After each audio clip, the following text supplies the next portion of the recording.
মুদ্রাস্ফীতির বাজারে সংসার চালানো দিন দিন কঠিন হয়ে উঠছে। নিত্য প্রয়োজনীয় জিনিসের দাম বাড়ার সঙ্গে তাল মেলাতে অনেকটাই ভরসা থাকে বেতনভুক্ত মানুষের একটাই ভাতা, ডিএ বা মহার্ঘ ভাতা। আর সেই ডিএ নিয়েই এখন বড় আপডেট।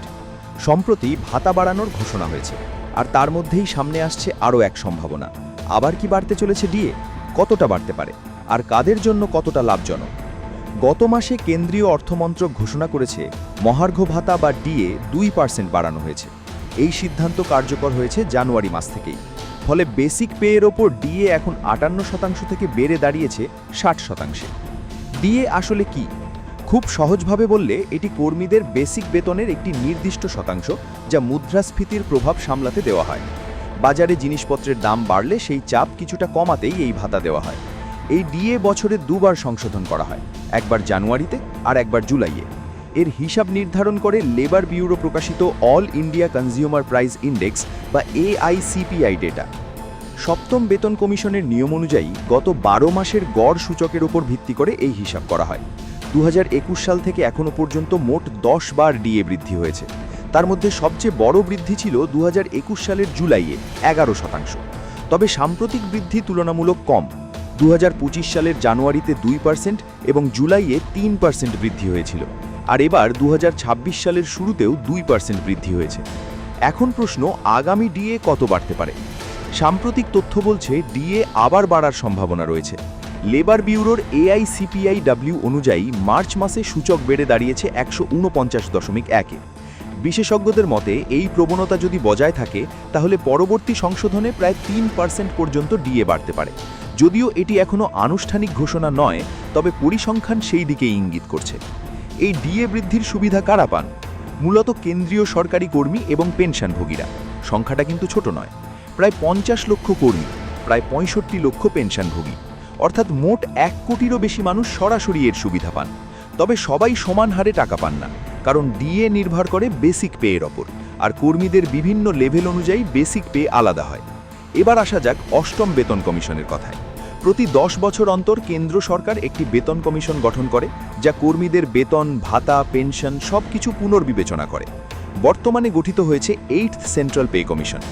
এই কমিশনের কাজ শুধু বেতন বাড়ানো নয়, ফিটমেন্ট ফ্যাক্টর নির্ধারণ করা, ভাতার কাঠামো বদল করা, পেনশন ব্যবস্থার পরিবর্তন সবকিছু নিয়েই সিদ্ধান্ত নেয় এই কমিশন। এই প্রক্রিয়ায় বিভিন্ন কর্মী সংগঠন, মন্ত্রক, পেনশন সংস্থা সবাই নিজেদের মতামত জমা দেয়। ইতিমধ্যেই মার্চ-এপ্রিল মাসে মতামত জমা নেওয়া শুরু হয়েছে এবং আগামী দিনে আরও বৈঠক হওয়ার কথা। এই আলোচনা থেকেই ঠিক হবে ভবিষ্যতের বেতন কাঠামো, ডিএ বৃদ্ধির ধারা এবং অন্যান্য সুবিধা। সব মিলিয়ে ডিএ বৃদ্ধি শুধু একটি সংখ্যা নয়, এটি সরাসরি প্রভাব ফেলে লক্ষ লক্ষ কর্মী এবং পেনশনভোগীর জীবনে। বর্তমান পরিসংখ্যান বলছে সামনে আরও 3% বৃদ্ধি হতে পারে। তবে চূড়ান্ত সিদ্ধান্তের জন্য নজর রাখতে হবে সরকারের ঘোষণার ওপর।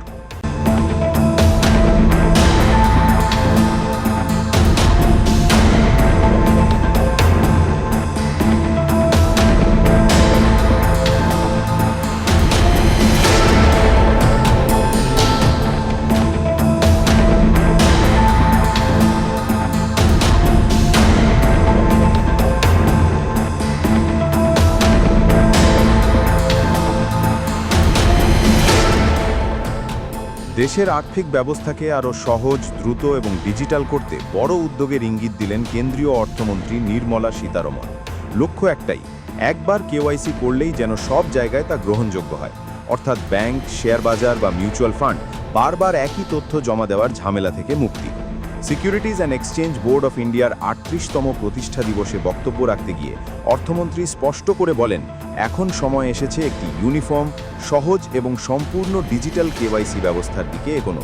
তিনি ওয়ান নেশন ওয়ান কেওয়াইসি ধারণাকে সামনে এনে বলেন, এই পরিবর্তন সাধারণ গ্রাহকদের অভিজ্ঞতাকে আমূল বদলে দিতে পারে। এখনকার পরিস্থিতিটা একটু বুঝে নেওয়া যাক। বর্তমানে একজন গ্রাহক যদি ব্যাংক অ্যাকাউন্ট খোলেন, শেয়ার মার্কেটে বিনিয়োগ করেন, মিউচুয়াল ফান্ডে টাকা রাখেন, তাহলে প্রায় প্রতিটি ক্ষেত্রেই আলাদা করে কেওয়াইসি করতে হয়। একই নথি, একই তথ্য বারবার জমা দিতে হয়। এতে সময় নষ্ট হয়, প্রক্রিয়া জটিল হয়, আর অনেক সময় গ্রাহকের আগ্রহও কমে যায়। এই সমস্যার সমাধান করতেই নতুন ভাবনা, একবার কেওয়াইসি সর্বত্র ব্যবহার। এই পুরো ব্যবস্থার নেতৃত্বে থাকবে securities and exchange board of India. কারণ সেবি ইতিমধ্যেই ডিজিটাল অবকাঠামো এবং বিনিয়োগকারীদের ডেটা ম্যানেজমেন্টে বেশ এগিয়ে।